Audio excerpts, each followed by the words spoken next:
Hey, gang, and welcome to EMG 6305. This is Dr. David Milan, and this is just one of our live sessions that we have during the course of our term. We will have 3 sessions in total. This is session number 1. Session number 2 will be in a couple weeks. I will make an announcement and let you know when that is coming.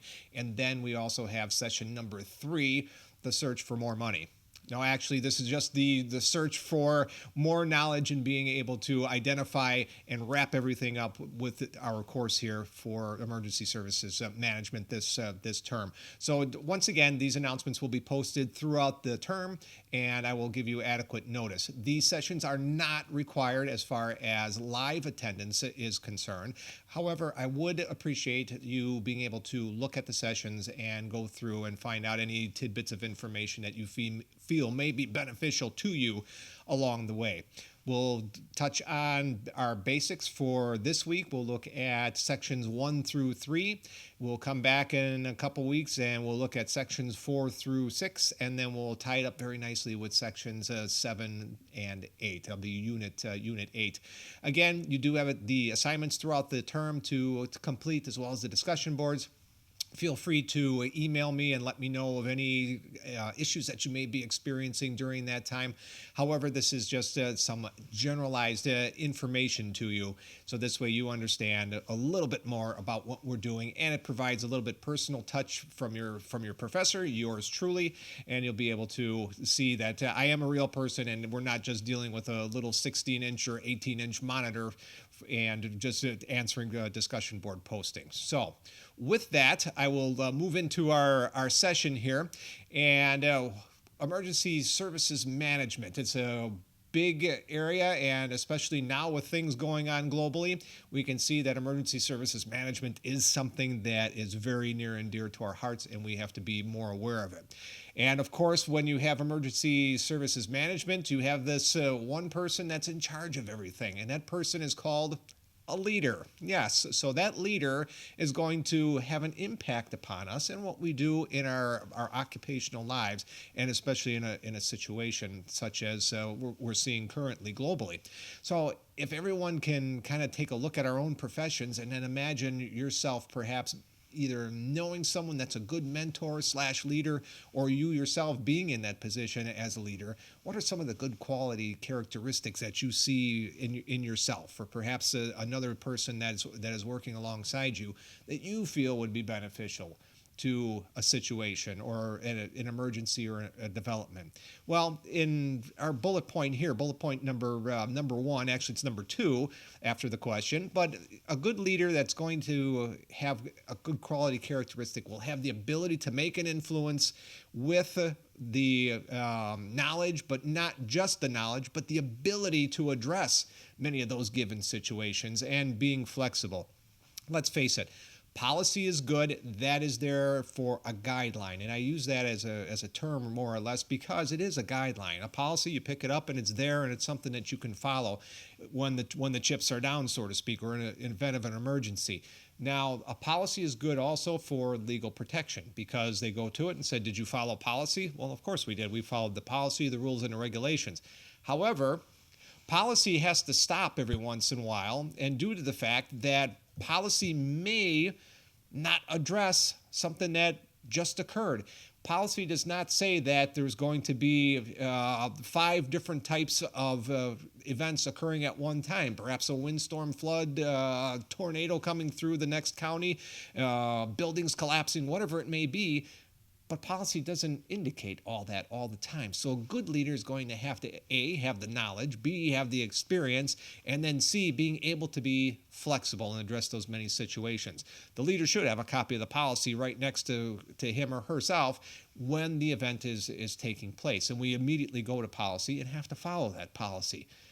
But when policy isn't found to be exactly as such on page 22, for example, we need to be flexible. A good leader is going to be able to be flexible. A good leader is going to be able to communicate with people that are out there in the field, as well as those that are going to be within the command post or within the unified command. Now, in looking at their leadership styles, it's going to depend. My 2 favorite words in life, I guess, as well as emergency management, are it depends. So it depends on the situation, depends on the people you're working alongside. It depends on your policy that you're going to be looking at. But a good leader is going to be someone who is flexible and also has a firm belief in their employees and staff. So being flexible, and then also when employees and staff are saying, hey, so for my case, hey, Dr. Milan, don't you think that maybe you should tone your shirt down and your tie down just a little bit for this lecture? You're blinding us. It's a little bit too bright. That is something as me as a leader and your professor would take into consideration and say, yeah, maybe so. Maybe my shirt is too yellow, or maybe it is too bright and brilliant and people are just wanting to wear sunglasses during the lecture. I understand. So maybe the next lecture that I'm going to go into, then I'm going to take those situations and schematics and say, all right, I'll tone it down. I'll wear a red shirt this time with a black tie. So this way it looks a little bit different. It's a cast example, I know, but you get the picture and you get the point. That leadership styles and leadership abilities are going to be developing around the group, around the team, and functioning as such when we're dealing with certain situations. And staff, and valuing staff and their opinions and their thoughts and ideas are definitely one of the important characteristics, I should say many characteristics, of the one important characteristic, and that's being a leader and being able to lead. Another good important characteristic, as we can see here, is that encouraging people to strive to be their best. Oftentimes leaders are out there just saying, you go do this, you do that, and it's kind of a pointing in direction and feeling finding method and way. And sometimes people get lost along the way. And people might feel disgusted and discouraged rather than encouraged when they're dealing with a lot of situations. So a humble suggestion when you're in this leadership situation, especially in an emergency situation, you want to encourage people to strive to be their best, regardless of what the situation may be. Chips may be down, it may seem hopeless, etc., but a good leader is going to be able to realize that other people are feeling the same anxiety, they're feeling the same way, and they're going to need a pick-me-up along the way in order to maintain and make sure that they're on the same page. There's nothing worse than having a team or a group of people that A, does not follow the leader, no pun intended, but does not follow the leader and also does not believe in what they're doing because there's so much fear. Fear is crippling in many situations, and you have to overcome that fear. A difficult task indeed, but a good leader will be able to say, hey, you know what? We're going to be able to do this. We're going to be able to make it through. There's going to be some trade-offs that we're going to have to make. I don't like that word sacrifice because sacrifice is a negative term. It's a negative connotation. You're trading off something in order to make something a little bit better along the way. Now, again, it's going to depend on a lot of these situations and areas that I've forementioned here in this particular slide. But just remember that being a good leader requires following policy, being flexible, and most of the time, if not all the time, encouraging other people to go and follow their dreams and their ambitions along the way. So let's take a look at our next area of leadership and dealing with leadership policies. Leadership policies are wonderful. Policies are good, but I'll tell you what, when you're in the middle of a flooded basement or if you're in the middle of a building collapse and you're trying to pull out a policy and look at it with your mag light or hand light, that policy really isn't doing you too much good at that point. So you have to consider that policies are going to be there for a foundation, and they are a foundation. They're a wonderful foundation, and we need to make those policies and continue to make those policies. However, we also need to be able to communicate. The inability to communicate will definitely be the downfall of any teamwork, any organization, or any situation that we may be dealing with at the time. Learning what the policy says is good, but also being able to practice what we preach as far as leadership and communication will definitely be impactful. So in order for the team to move forward, the leader's going to have to communicate. And one of the things that I have to demonstrate wholeheartedly is being transparent and also being open with your crew and your team. The inability to do so will definitely cause a lack of trust, will cause distrust along the way. a lack of communication, and also not being able to function very well when these disasters and emergencies are occurring. It is important for the leader to understand his or her team members as well. The team members need to be identified, and they need to understand that everyone has a different personality. Each one of these personalities along the way will make an influence in one form or another in an effort to perhaps better the team, or perhaps there's some other alter ego, shall we say, that wants to be in charge. And if that's the case, that's a different situation altogether that we need to address.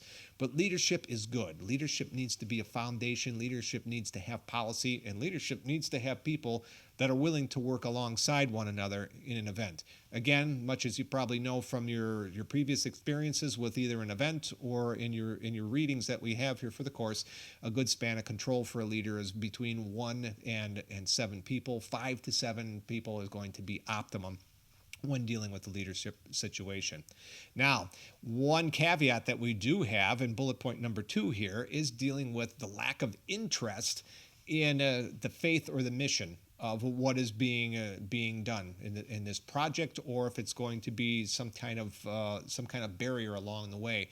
We see that the mission has to be focused. We understand that there are goals and objectives that are going to need to be met. We understand that people are going to be wondering who's running this show on occasion, and you have to realize that it's something that needs to be done, and a lack of interest from the team will make an impact on the overall operation. Not just the leader. The leader is going to eventually lack confidence as well, because the team lacks confidence in that person.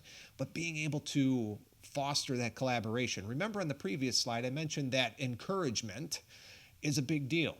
And it is. And encouragement is not only for the subordinates that happen to be in this situation, it's also for the leader.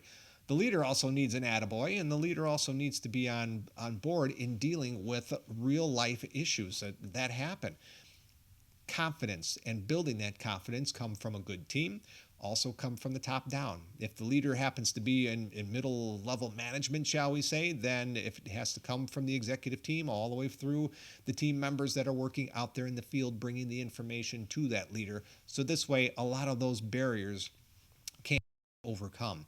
The communication barrier is always number one.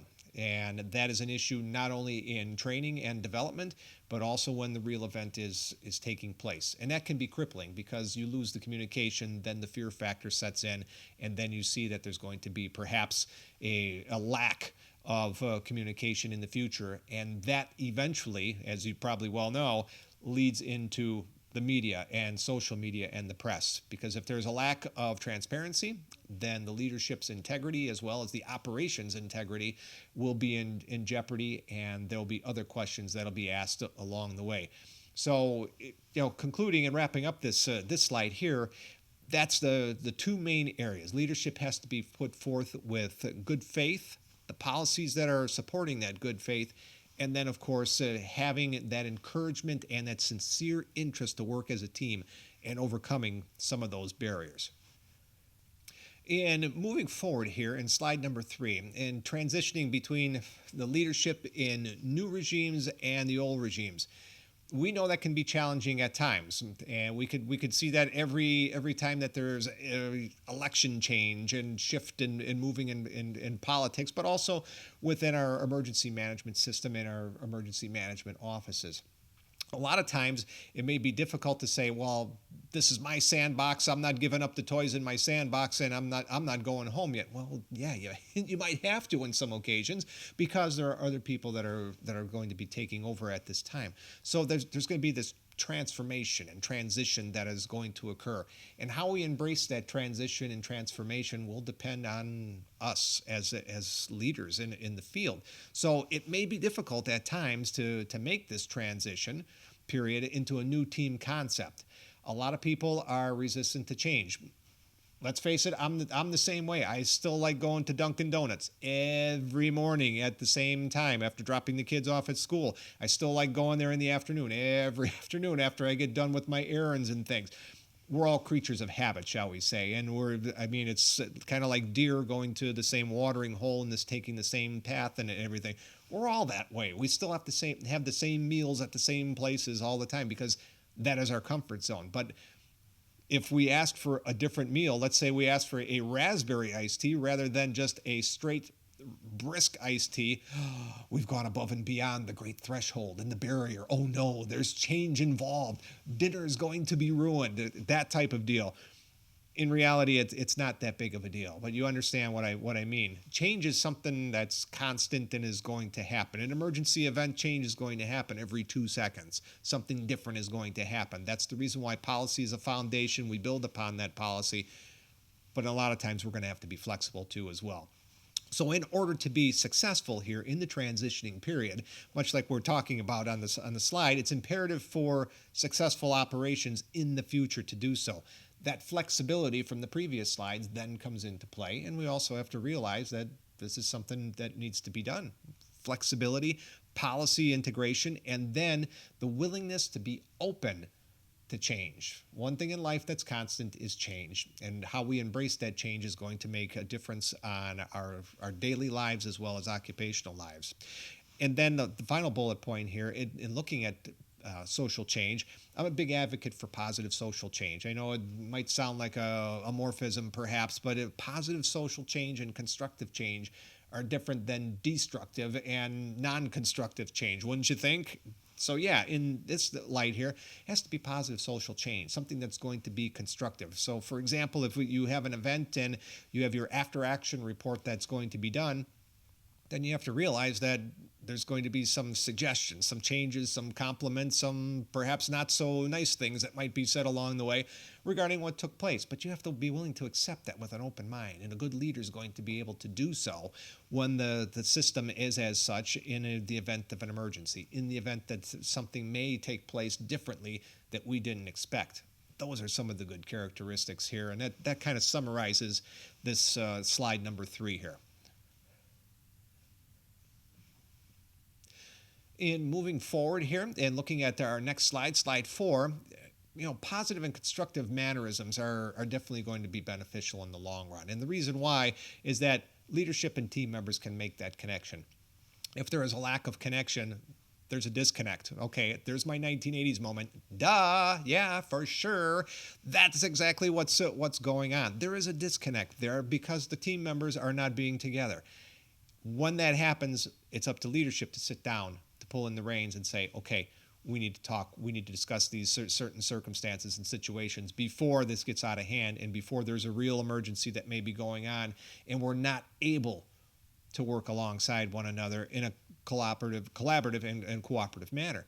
And it does happen out there. So sometimes taking a step back as a leader and being able to work alongside your team members will be a lot more suitable and a lot easier now in a calm environment rather than moving forward into a not so familiar environment in uncharted waters, shall we say. But we also have to ask ourselves, what are some of the challenges that leadership will be facing during an emergency or disaster? I think we can clearly see that one thing that's going to be a challenge is the unknown. And there's a lot of uncharted territories and uncharted waters that are associated with being a leader, and especially if you don't have something that's quite familiar to you and that you've never experienced before. So there's going to be a lot of areas that are going to be what I refer to as finding missions that are out there. You're kind of touching base on one side and say, well, that didn't work. Well, maybe this will work. And that worked. Okay, let's try that for a little while and see if that's going to mitigate certain circumstances and situations that are going to occur. Those are the chances that are going to be taken out there. But that's one of the main areas that we can see in as far as a challenge is concerned for leadership. Another challenge is going to be the team that the person is working alongside. The team willing to go along, the team going to collaborate, the team says that this is going to be fine, or is the team going to put up some resistance over there? That might be an issue along the way. You need to understand that these are some basic fundamentals of what happens in an emergency or a disaster. We know the big one as far as community stakeholders are concerned, as far as funding is concerned, and directions and things from superiors. Those are all going to come into play. But I seem to feel strongly more than ever before that there's a need for transparency and that communication to be there in an effort to make sure that our leaders and our team members are on the same page. So again, just a real quick summary here for what we just discussed. It's a positive, constructive manner, a positive social change, as well as asking ourselves, what are we going to be facing in the near future? And perhaps how am I as a leader going to be addressing those given certain circumstances during an emergency or during a disaster? In looking at slide 5, these are some of the good characteristics and qualities that a leader may have. Now, a leader will be able to run the operation here, even with some of the numerous personalities that are out there that may be conflicting. So, again, a quick summary, but some of these are new here. A good leader is going to be able to be flexible. They're going to be agile, and they're going to be able to understand there's going to be given circumstances that need to be changed, identities that need to be shifted, and there might be certain circumstances that allow them to do so. And there might be some other circumstances that don't allow them to do so. So they're going to have to be flexible out in the field. Also, being able to follow policy. I think I beat that to death enough, and I think you all get it, that policy is good, policy is legal, policy needs to be there, policy is the foundation, but you also need to be able to put that on the side and go, okay, now what do we have here, and how are we going to address those given circumstances and issues? A good leader, too, is going to be a visionary. And what I mean by that is that the leader is going to be able to kind of foresee what will be taking place in the future. What will be a good method or a good approach to this emergency or disaster that perhaps hasn't been done before, and they can try in order to minimize some of the circumstances surrounding that incident. Being a visionary, too, is also being able to create a policy that's going to be beneficial to people. Just because a visionary is able to be flexible on a field doesn't mean that there is not the need to be flexible in policy. And you're saying, now, wait a minute, Dr. Milan, how could somebody be flexible in policy? Well, they have these wonderful terms, like I always say, they're legal terms. Attorneys use these terms: shall, will, appear. And those are the areas that you need to go into and delve into, because it's not cut and dry each and every time that you're going to use that policy. It's just not going to be. So in order to benefit your team, communities, etc., and disaster response efforts, for an example, you're going to need to be flexible and be a visionary and say it's okay to be appearing that we might need this, because nothing is definitive there. You may suggest, which is another attorney term, you may suggest that this needs to be done. However, it's up to leadership to make that decision and the political stakeholders that may be involved at that time in order to make that final term and say, yeah, this is the direction that we're going to be going with. And then finally here, the last bullet point, being fair with all personnel that are involved in situations. Everyone has an opinion. Everyone wants to participate. Some people are more apt to participate than others, but don't let that deter you and get you off track. The main thing to do is to have respect and dignity for all those people that are involved there, that are giving their time and effort, and that want to truly be there and help during this time. Situation may arise where it might not be as smooth, but if you have a team and a group of team members that are willing to work alongside you, isn't it a lot better knowing that you have team members that are saying, yeah, that sounds pretty good, rather than fighting and telling you that they're not going to participate? It's just a simple situation. So a good leader here is going to have flexibility. They're going to be able to follow that policy. They're going to be visionaries, and also they're going to be fair and equal with their personnel in the circumstances as they present themselves. Moving forward to a different situation where leaders are going to definitely be needed and going to be tested very much so in slide 6 here. We're looking at active threat, active shooter. We all know that there are abundance of these that are occurring across America, and there's an abundance of these issues that are going to continue, unfortunately, due to the fact that there are so many copycats, as we know. In an active threat, active shooter situation, these locations are continuing to emerge. We've seen them starting with Columbine High School back in early 2000, And it's starting there in Colorado. It's a school system, and then into Virginia Tech, into university systems, and then we're going into political rallies, church functions, movie theaters, malls, venues of all types, carnivals, etc. And the list is just endless. You get the idea, and probably unfortunately get the picture of all this. It's not getting any better. In fact, it's getting worse with a lot of these areas. And this is where a good leader is going to come into play. A good leader needs to identify some of those situations. Remember in the previous slide, I just mentioned that you need to be a visionary. Here's a classic example of why you need to be a visionary. It needs to be done ahead of time and think about policies that will help, but also being proactive and demonstrate that perhaps there needs to be some training done. Our second bullet point here elaborates a little bit more on not a set profile for the persons that are being involved in an active threat, active shooter.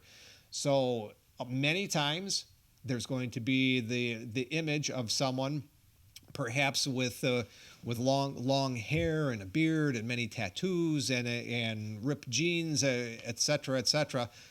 Kind of looks like me on my day off. I mean, actually, no, it's not me, but I'm just letting you know that this is what goes on, and we stigmatize and think that this is the profile that this person's going to fit. And my answer to you is, said referee Don Maruelli. That is not the truth in all that. And the reason why is because you may have an 80-year-old man who is upset about the treatment the way his wife has been had at the local hospital. And unfortunately, that older gentleman may come into a situation there and create an active threat, active shooter situation where the person is looking for the doctor that was caring for his wife, the nurse caring for his wife. And that person is not going to stop until, unfortunately, those other two people may be harmed or even worse. So keep that in mind. It's not going to be just the rugged person. It's going to be the elderly gentleman. It's going to be the disgruntled family member at a hospital. It's going to be someone that has been let go from a place of employment that you may have been working alongside for a good number of years. It may be the person that invited you to their wedding, and now they turn around and there's something different about that person. Keep this in mind, because this is the way this situation continually evolves.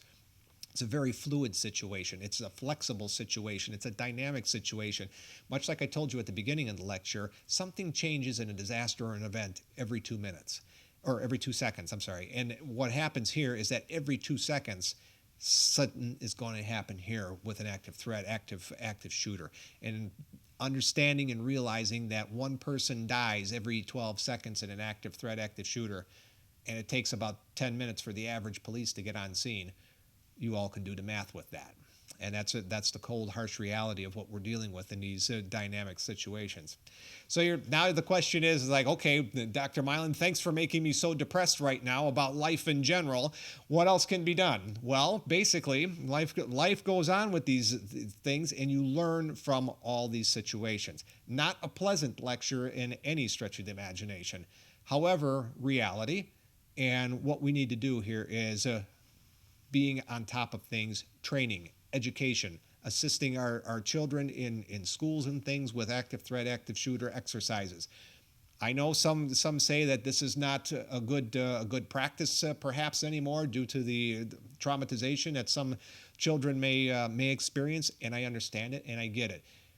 But how else are our children going to protect themselves and learn in such a world that we're living in right now when these events are taking place? And I go back to the example, and I was not alive back then. I'm just letting you all know, but I'm just using this as an example from the 1950s. So if you all want to pass this class, I am not that old. But what I'm telling you is that the emergency management back then, what were they dealing with? They were dealing with what they referred to as the Red Scare, as far as the Union of Soviet Socialist Republic back then. And we're also looking at how to duck and cover. Basically, folks, they're talking about going underneath a desk and ducking from a nuclear bomb. I don't see how that is not traumatizing to a child in a grade school that will be vaporized, okay? So my point here is that they were trained, they were educated. Little was known, of course, back then based on what was taking place with these missiles and bombs. However, they were still training and doing things, and not doing anything. That is in itself, I think, is the crime. and letting these things occur and not mitigating a lot of these circumstances. So you as a leader need to get out there in being able to do it. Look at the active threat, active shooter, understand that the locations change, that there's no set profile for the person that's going to be involved in being the active threat, active shooter, and then also taking a few of these simple steps along the way that we just covered not only in this slide, but in the previous slides as well. So what is an active threat? You ask yourself, you said, Dr. Milan, I've heard of active shooter rather than active threat. Well, it's kind of going along with the same aspect here. Active threat, active shooter. Active shooter, a person that has the weapon in hand. Active threat, same thing, but there might be another person that is also working alongside. So the profile is normally they're going to work alone, normally. However, as we saw from Columbine, that there's two people that were working alongside one another and causing the issues that they cause. So keep that in mind. It might not just be one person. So an active threat is a situation that can happen anytime, any place without warning. They're unpredictable, and of course they're going to evolve quickly. Thus is the dynamic situation I told you about every 2 minutes. And of course an example of that will be an active threat, active shooter situation. And then a good definition for an active shooter is going to be the following. Here on the screen you can see that it's a person whose activity is immediately causing death or serious bodily injury. The activity is not going to be contained there, and it is immediate risk of death or serious injury to potential victims. An active shooter is always considered a threat. If the shooting stops, the shooter may be reloading and then planting explosives or actively hunting, meaning that this situation is not over yet. And you have to realize as leadership and perhaps as an executive officer that the situation remains fluid until it's mitigated. And how many times have you heard in the press, in a lot of these press conferences, that the situation and the person, the active threat, has been mitigated? And I guess that's a polite way of saying that the situation has been stopped. So keep that in mind, that this is something that is continually evolving, something you're going to have to monitor all the time. It's not just one person. It may be two. There may be other devices. And just because you hear silence does not mean that this situation has come to a conclusion yet. In our next slide here, we're looking at an active threat, active shooter who has a wanton will for seriously injuring or killing someone, just being blunt, and without the concern for anybody's safety or anybody's regard for life. And that's the unfortunate situation here. The majority of the time, an active threat, active shooter is not going to take hostages, and the threat is not going to want to capture anyone because they're in there for mitigating their own circumstances in their minds, what has taken place, and perhaps it's something that has gone wrong. It may be a medical facility where it just happens to be one of the doctors that's there. The doctor may be engaged. The doctor breaks off the engagement. This person then walks into the facility with a firearm and is specifically looking for that person that he or she may have been engaged to marry to. And unfortunately, people that are in the way may have a situation of their own, and unfortunately a lot of times it's a very unpleasant outcome. So we keep that in mind too, that this person is looking for that particular person without due regard for anyone's own lives, not even his or her own life. Often the intended victims are going to be already implanted in mind, and there's not going to be an issue with seeking them out. They're going to find them, or he or she is going to find him or her, regardless of what it takes or who gets in the way. Keep that in mind as a leader. And then they accept a target of opportunity while searching for or after finding intended victims, meaning wrong place at the wrong time is basically what that bullet point is saying. So if you happen to be in the wrong place at the wrong time, that person who's looking for their target might take action. So be prepared for those situations. And then finally, the last bullet point here, they're going to continue to move throughout the facility, the building, the area, whatever it may be, until they're stopped by law enforcement, suicide, or other means of intervention. Meaning other intervention may be people that are trapped within that building. they may take actions on them for themselves as well as on the person that is the active threat, active shooter. Most times, the threat is going to be mitigated by law enforcement. They may engage law enforcement and may be shot by officers and police, or it may be suicide, which the majority of the cases are rendered as such in suicide situations due to the fact that they don't want to be taken by police. They don't want to answer the questions, and they may have already mitigated their own targets in their mind, and their mission has been accomplished, and they're looking for an easy way out. So again, the active threat, active shooter in this situation is here for serious injury, the desire to kill, often has an intended victim, and will seek them out regardless of who may be involved or what's in the way. There's an exception of targets of opportunity, as well as finding the intended victim. And then finally, they're going to continue to methodically move through that facility or the building until the intended target is found, until they're engaged by law enforcement, suicide, or other intervention, perhaps by people that are involved in the active threat, active shooter.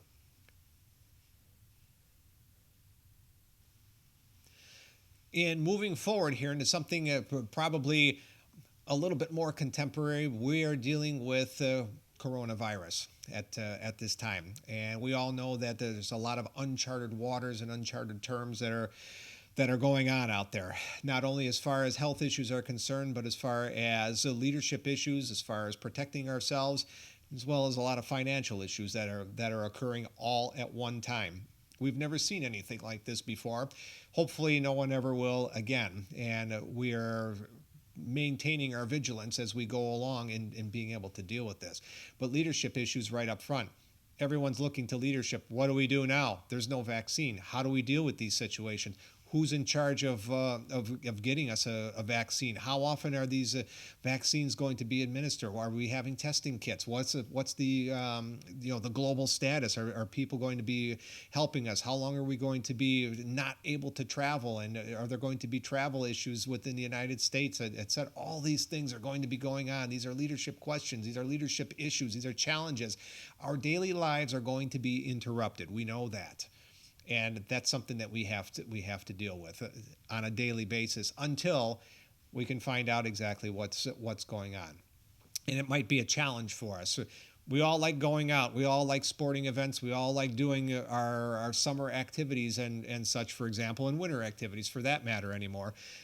However, isolation is going to be the big challenge, and that is going to be the leadership challenge too, and being able to maintain that isolation, and how leadership and the government is going to be working alongside one another in order to mitigate those circumstances from, well, hopefully people that are not going to be compliant, and minimizing that throughout the nation here. So we're going to have to wait and see what takes place. But this is a real life situation. This is a real world situation.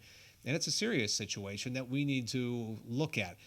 There's no policy on COVID-19. There's no situation that has taken place before on COVID-19. Much as I mentioned to you at the beginning of this lecture, these are the things that we need to look at. And this is where a good leader, being a visionary, being flexible, and understanding the circumstances surrounding such an issue will definitely come into play. How do you address rioting and issues that may come down the way for supplies? We can see the demand for masks and Lysol and bleach and supplies and everything definitely have gone up over the past several weeks and months that this has been going on. We need to realize that this is the way it's going to be. We can't just go on Amazon anymore, press click, and it's going to be there tomorrow. It might take a couple weeks because supplies are in demand right now, and they can't match that. How are you as a leader going to address those circumstances in a given hospital, for example, or an emergency manager who has to set up tents and different alternate care sites in order to handle the influx of patients that you may have in your designated areas?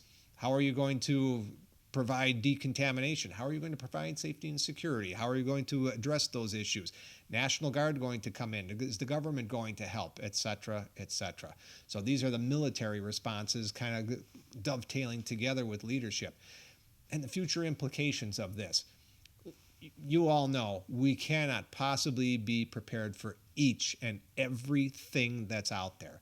It's just not conceivable. If we would have said that there's going to be this type of virus out there, I'm sure they would have had a vaccine and would have had things already organized and ready to go and in place.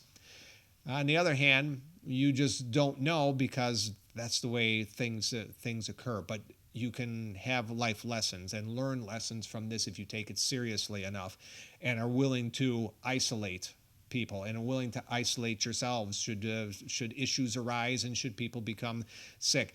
Sporting events and concerts and functions and rallies and whatever else is all involved in this, that needs to be done. And looking back at the great pandemic in 1918, guess what they did? They stopped everything. No picture shows, no going out. You only went out for food and came back to your residence, and everything was pretty much at a standstill. But it worked for the time.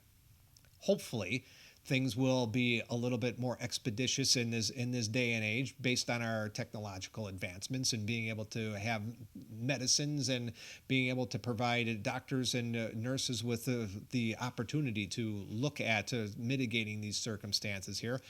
But it is kind of a scary time, and it is kind of a fear factor that's being pressed because the fear of the unknown is always out there. And being a good leader, you'll be able to take that ability and disseminate that information to your families, to your colleagues, and to people within your organizations in order to minimize some of those fears. A good leader, again, will be flexible and be a visionary and be able to work alongside their team members and accept some of those constructive criticisms along the way. And I'm sure once this has finally come to pass that there will be many areas that leave rooms for opportunities for improvements in the future. We're just going to have to wait and see and go from there. But you need to believe in leadership and believe in what your thoughts and ideas are as well as a visionary. And I guess this is a good transformation, and a transformation from active threat, active shooter to coronavirus to transformational leadership. That's a big transformation here. Transformational leadership, you're focusing on the idea that leaders are going to be able to assist and inspire other groups of workers. They're going to be able to assist with their tasks. They're also going to be a different conceptualization, shall we say, when their expectations are going to be at the beginning of an effort and then what the efforts are going to be at the response level. So it's going to be a give and take for a while because there's a transformation that is occurring. And it's uncharted terms and it's uncharted waters, but being able to be transparent, being able to have a good sense of strength within yourself as a leader will be making that transformation a little bit easier to the team. We've had, I'm sure many of you who are firefighters and police officers out there have heard the expression, we've been doing it for the past 150 years. We can still do it just the same way as we've done before. It's always there. Yes, of course it is. But things change. The world is evolving around us, and we need to understand that change and embrace that change somehow. This transformation can take place in an instant, as we all can see, not only with an emergency, not only with an active threat, active shooter, but obviously with what we have going on in the global perspective right now. Things just are changing on an instant, and being able to address those things will definitely be a good mark of a transformational leader in the near future. And with that kind of wraps up our presentation here for our first session. There's a lot of information in there, a lot of things to cover, food for thought, different thoughts and ideas, perhaps for future implications, perhaps some of these things you have already known. Hopefully I enlightened you with some different perspective and some different thoughts along the way here for our first session. Our next session, session 2, we'll be looking at our units 4 through 6, and that'll be in a couple weeks, and I'll give you guys a heads up on that, and I'll post the announcement to it. Please continue to support your assignments, and remember to do those in the APA standards that we have. If you're working alongside team members for anything, keep in mind that you can use a lot of these principles and practices that we just learned here along the way regarding leadership, and it'll help. It's not the end all be all to all these situations that we have, but just remember that it'll help along the way. I went to the same high school for 6 years. I'm no dummy. I know that there are skipping and moving and shifting things along the way that you may not totally, completely agree with me on. And that's fine. It's okay to respectfully disagree with some of the philosophies and theories that are out there. But just remember, being a leader has inherent characteristics, and those inherent characteristics are leading by example, demonstrating that you have caring, compassion, and concern, and that you're willing to be a visionary and sometimes step outside the comfort zone in order to make some of those final decisions to aid other people and kind of move on. So with that, I bid you adieu. Thank you for listening in here. I hope you found some good, valuable information, and I'll see you in the classroom there. Thanks again.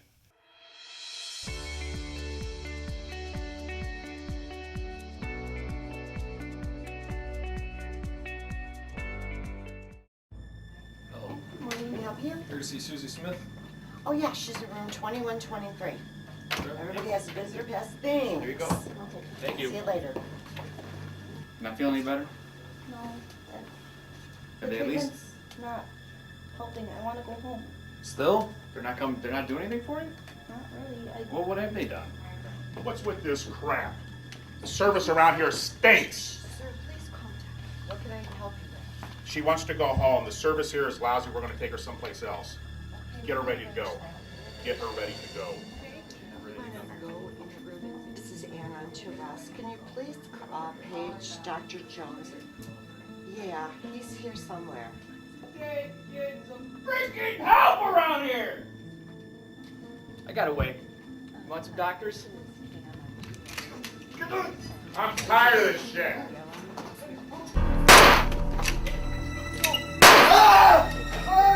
You need some doctors now!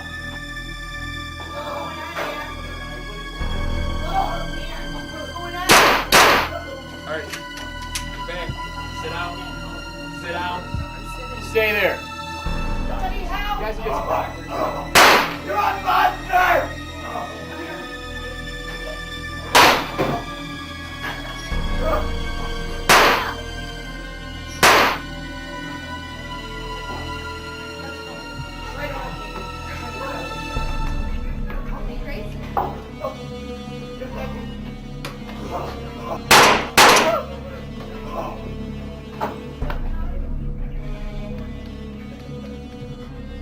Quiet.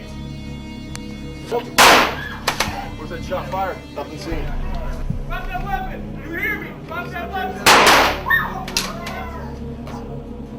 Get her in the bed! Get her in the bed! Oh my God! She's bleeding! Here's the towel! All the way out. All the way out. All the way out. Keep going. Keep going. Keep going. Come out. Go. Keep going. Come out. Come out. Go. Come out.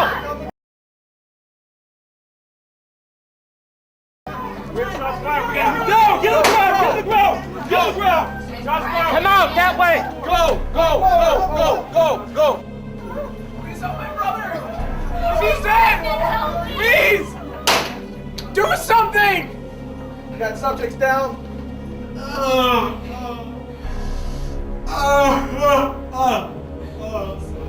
your weapon! Go. Stand up! Stand up! Ladies, wait for me now!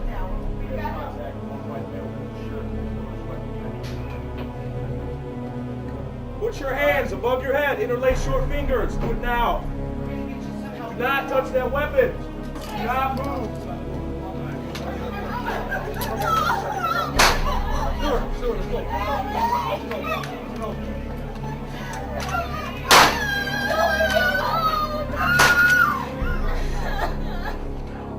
I'm gonna kill her. I got one hand contact. He has a hostage. Rescue team, contact team. How many more do we have that you see? Sam 13 to any hostage. All right, everybody shut up. Put your heads down. I don't want to listen to any talking. I don't want any problems. I will kill you. I have no problem shooting every one of you. We killed all of them out there. Ladies, stay in that room. We have active shooters on the floor. Stay in that room. Our rescue team will come get you. Yeah, what do you want? Oh, this is Officer Tharp again, okay? You and I need to talk, okay? I'm not here, nobody's here to hurt you, okay? We're here to resolve this without anybody getting hurt, all right? Why don't you just come on out and we can resolve this without anybody getting hurt, okay? Nah, I don't think so. I don't give up that easy, kid.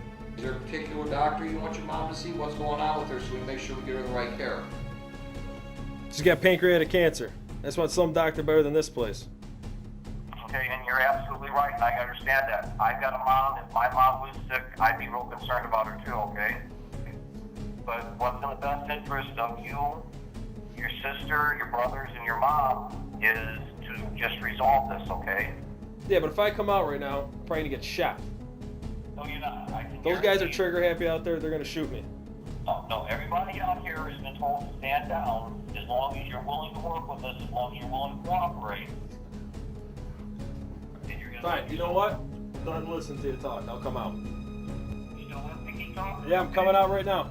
Yeah, you keep talking to me, okay? All right, I'm coming out. All right, come on out, okay? They're gonna need you. Keep coming straight back. Keep your hands in the air. Keep coming back. Keep coming back.